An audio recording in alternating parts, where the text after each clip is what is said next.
గజం భూమి 13,500 రూపాయలతో 151 గజాల భూమి 20 లక్షలు మాత్రమే. కొన్ని కుటుంబాలకు మాత్రమే పరిమితమైపోయాయి రాజకీయాలు. వాళ్ళే తిరుగుతున్నారు. వాళ్ళే తిరుగుతున్నారు. అవే ముఖాలు.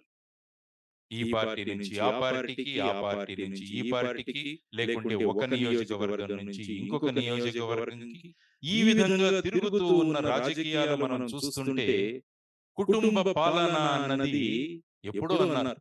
మనము రాచరికాలు ఏవైతే ఉన్నాయో అవి కుటుంబ పాలన అని చెప్పేసి వాటిని వద్దన్నాం మనం. కానీ ప్రస్తుత రాజకీయాలు మొత్తం దేశంలోనే చూస్తుంటే మళ్ళా కుటుంబ రాజకీయాల దిశగా వెళ్ళిపోతున్నాయి. ఎవరో నాన్నగారు ఏదో హోదాలో ఉన్నారని ఖచ్చితంగా వాళ్ళ పిల్లలకు కూడా మళ్ళా హోదాలు రావాల్సిందే. ఆ విధమైన పరిస్థితులు ఉన్నప్పుడు ప్రజలేమవుతున్నారు? ప్రజలకు సురక్ష ఉందా అని ఆలోచిస్తుంది. ఒకరు బ్లాక్ కమాండో సెక్యూరిటీలో ఉన్నారు. ఇంకొకరు పరదాల సెక్యూరిటీలో ఉన్నారు. విచిత్రం ఏంటంటే ప్రజలకు సెక్యూరిటీ లేదు. ప్రజలకు సెక్యూరిటీ లేదు.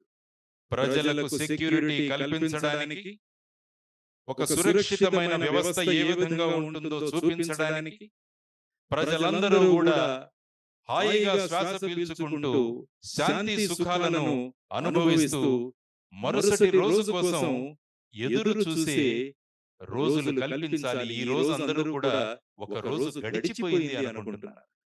కానీ మేము అనుకుంటున్నది ఏంటంటే రేపు ఎప్పుడు వస్తుందా అని ఆతృతగా ఎదురు చూడాలి.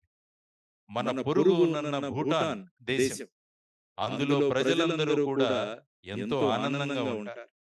మరి అక్కడ ఆనందంగా ఉన్నది మనం ఎందుకు ఆనందంగా ఉండలేము? దీనికి ప్రధానమైన కారణం బూటకపు రాజకీయాలు. బూటకపు రాజకీయాలు. కాబట్టి ఈ బూటకపు రాజకీయాలకు స్వస్థ పలికి మన పొరుగున ఉన్న భూటాన్ లాంటి హ్యాపీనెస్ ఇండెక్స్ మన రాష్ట్రంలో తీసుకురావడానికి ప్రజల యొక్క కాంక్షల నుంచి పుట్టింది జై భారత్ నేషనల్ పార్టీ అని మీ అందరికీ తెలియజేస్తున్నాను ఈరోజు.